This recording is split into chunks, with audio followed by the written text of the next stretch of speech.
Kita lihat dari sisi distribusi atau profil inflasi masing-masing pulau atau daerah terlihat di dalam chart ini.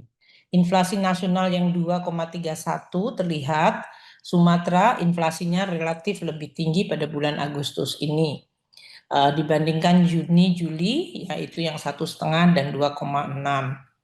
Jawa relatif hampir sama dengan inflasi nasional yaitu 2,1 relatif stabil dalam 3 bulan terakhir. Bali Nusa Tenggara 2,6 lebih tinggi dari nasional, terutama pada bulan Juli yang lalu. Mungkin karena waktu itu juga terjadi liburan dan banyaknya mungkin turis yang hadir, baik domestik maupun asing, dan bisa menimbulkan juga tekanan dari sisi permintaan. Kalimantan dengan inflasi 2,1 ini hampir sama dengan bulan sebelumnya, lebih tinggi dibandingkan Juni yang inflasinya hanya 1,5. Sulawesi 3,0 ini lebih tinggi dari nasional yang 2,3 dan itu 2 bulan terakhir berturut-turut di atas 3 yaitu 3,1 dan 3. Sedangkan bulan Juni hanya 2,1. Sedangkan di Maluku Papua inflasinya di 2,0 pada bulan Agustus, lebih rendah dibandingkan bulan Juli yang 2,5 dan ini lebih tinggi dibandingkan Juni. Kalau kita lihat per provinsi, kita juga melihat daerah-daerah yang lebih tinggi dari nasional di sebelah kiri. Ini terlihat Sumut, Sulteng, Papua Selatan, Sultra, Papua Tengah, Aceh, Riau, Sulbar, Maluku, Sulsel, Sumsel, Sumbar, Jambi, NTT, Kalsel, Bali, NTB, dan Gorontalo, serta Jawa Tengah. Sedangkan yang inflasinya di bawah dari inflasi nasional adalah yang di sebelah kanan. Dari mulai Jogja, Kalimantan Utara, Kepri, Jatim, Jakarta, Kalbar, Kalimantan Tengah, kemudian Banten, kemudian Papua Tengah, Kalimantan Timur, Jawa Barat, Babel, Bengkulu, Lampung, Sulut, Papua, Maluku Utara, dan Papua Tenggara.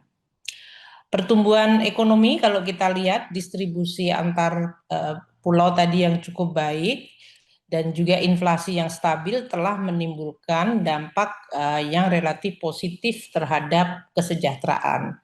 Kita lihat tingkat pengangguran mengalami penurunan yang cukup konsisten semenjak 2021, yaitu waktu kejadian COVID yang menyebabkan pengangguran waktu itu melonjak karena semua kegiatan ekonomi berhenti, sehingga tingkat pengangguran tahun 2021 di 6,26%, dan kemudian menurun secara konsisten setiap tahun dari 2022 hingga yang terakhir di 2025, posisi pada bulan kuartal kedua yaitu di 4,76%. Ini lebih baik dibandingkan tahun lalu yaitu 4,82%.